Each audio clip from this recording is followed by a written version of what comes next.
Good Morning Business, French Tech. La French Tech qui allie la tradition et le digital. C'est Mathieu Laide, cofondateur du Petit Ballon, qui est avec nous ce matin. Bonjour. Bonjour. Merci d'être avec nous. Alors c'est une belle année et cette crise, elle a fait des gagnants et des perdants, et notamment vous, le Petit Ballon. Vous avez multiplié par 4 vos ventes à un moment donné, au moment de période de confinement, j'imagine. Une partie du business a été multipliée par 4 durant le premier confinement. C'était l'achat de vin. En fait, les gens qui avaient besoin de récupérer un peu de vin, un peu de plaisir aussi, puisqu'en fait, les gens faisaient des courses dans les hypermarchés avec c'était un caddie limité, donc c'était beaucoup plus de la partie food, et le vin, il le commandait un peu plus sur Internet. Vous avez dû fermer vos boutiques pendant ces 2 périodes. On a décidé de fermer. On pouvait rester ouvert parce que c'était un bien de première nécessité, mais en fait, en termes de risque pour nos employés, on ne savait pas trop ce que c'était, donc on a décidé de fermer. Les cavistes qui sont restés ouverts ont très bien marché, eux, mais nous, c'était une décision. Et pourquoi vous avez combien de boutiques? On a 2 boutiques à Paris. 2 boutiques à Paris, d'accord. On est avant tout un site Internet et on a 2 boutiques à Paris. Alors, le business qu'on connaît, de Petit Ballon, c'est à la fois des abonnements et désormais une cave Internet, si je puis dire, qui se développe de plus en plus. Tout à fait. En fait, ça, c'est le projet, une stratégie du Petit Ballon, d'exister au préalable par l'abonnement et ensuite de se développer, de devenir en fait un catalogue, un caviste en ligne. Et donc, on a accéléré cette année et on va continuer à accélérer sur cette pente-là. Alors, comment on fait pour faire passer par un site le plaisir, l'envie de boire du vin, tout ce qui est lié finalement à la dégustation qu'on ne peut pas faire en ce moment depuis 7 mois? Alors, le premier conseil, c'est abonnez-vous au Petit Ballon, vous verrez. Le deuxième, c'est en fait pour vous expliquer un petit peu, on a quand même Jean-Michel Deluc, qui est l'ancien chef sommelier du Ritz, Drouan, Fouquet et autres, qui a une capacité à faire passer sa passion au travers même du digital. Et donc, nous, en fait, on s'est mis comme mission d'aider et d'arriver à proposer des choses simples et faciles pour les gens. Donc on essaie de simplifier l'approche du vin et leur apporter du bonheur, oui, par Internet, par des cartons qui arrivent chez eux. Et voilà. Pour rajeunir la clientèle, parce que c'est ça aussi, c'est quand même réservé à des gens qui s'y connaissent comme vous le dites, et du coup les jeunes en sont peut-être davantage exclus. Voilà. Le vin est réservé pour les gens qui s'y connaissent, pas le Petit Ballon. Justement, le Petit Ballon, on est ouvert à ça. En France, vous avez 4% des Français qui se disent experts en vin. Et donc 96% qui ne se disent pas experts en vin. Donc c'est à eux qu'on s'adresse et c'est vers eux qu'on arrive et qu'on a d'abord pensé, puisqu'en fait on a lancé ça il y a 10 ans avec Martin, mon associé Jean-Michel, et on avait à peu près 30 ans, on ne savait pas différencier un Bordeaux d'un Bourgogne, et on s'est dit que c'était quand même dommage. Bien sûr, pas le sommelier. Et donc, on s'est mis dans leur peau en disant qu'est-ce qu'il fallait faire. Et donc, c'est comme ça que l'idée du Petit Ballon est née et que nous avons développé cette entreprise. Alors, c'est un marché très concurrentiel, quand même, la vente de vin en ligne.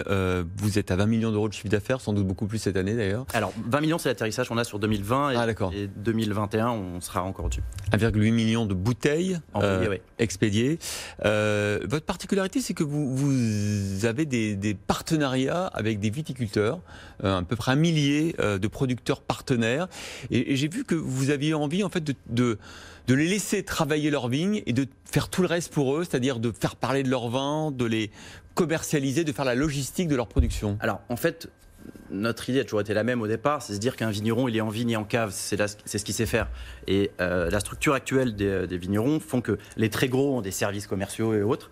Les plus petits vignerons, eux, font tout. Donc de la prise de commande, mise en salon, enfin absolument tout. Et on a pour vocation, c'est un travail qui va être long, de les aider, de les emmener vers quelque chose de plus simple où chacun fait son métier et nous, on s'occupera de la commercialisation, de tout ce qui est après la production du vin. Vous avez choisi de ne pas être présent sur les marketplaces? Alors oui, en fait, on considère en fait que... Pourtant, c'est très à la mode cette année. Oui, alors il y a des choses qui fonctionnent, il y a des biens qui fonctionnent. Aujourd'hui, on voit par exemple qu'Amazon ne fonctionne pas très bien sur la partie vin. Le modèle n'a pas été cassé, n'a pas bien fonctionné. Nous, on pense qu'au Petit Ballon, l'important, c'est l'expérience, c'est de faire vivre les choses différemment. C'est pas juste proposer une bouteille, basta. Et donc, en fait, pour pouvoir faire vivre cette expérience, on a envie de le faire au travers de nos supports, de notre manière de faire et d'expliquer les choses simplement. Par exemple, on a une approche du vin qui est d'un point de vue consommateur. On a une classification des vins qui s'appelle les labels, où en fait, on prend le point de vue du consommateur pour lui apporter le vin qui correspond. Et donc, au lieu de lui dire est-ce que tu aimes le Saint-Joseph ou est-ce que tu aimes les vins qui sont fruités ou autres, là, on lui dit en fait, tu réponds à un questionnaire sur comment t'aimes le café avec du sucre ou autre, et à la fin, vous avez votre profil et en fait, on vous envoie les vins qui vous correspondent.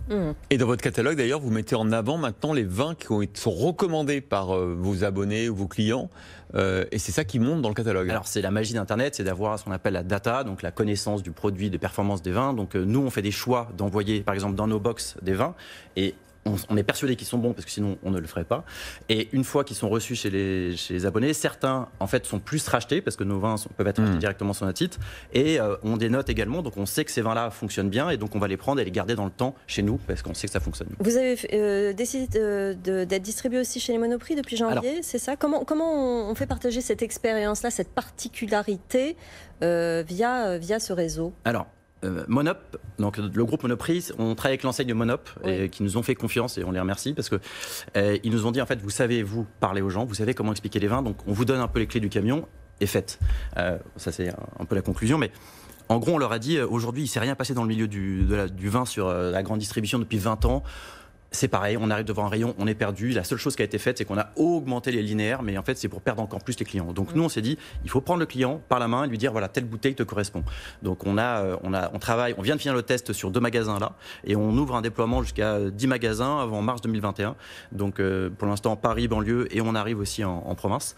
Et l'idée, en fait, c'est de se dire, le petit ballon habille tout le rayon, le retransforme, vous rentrez plus par les entrées classiques, mais vous rentrez par les profils. Et donc, du coup, le client qui vient va trouver le vin qui lui correspond.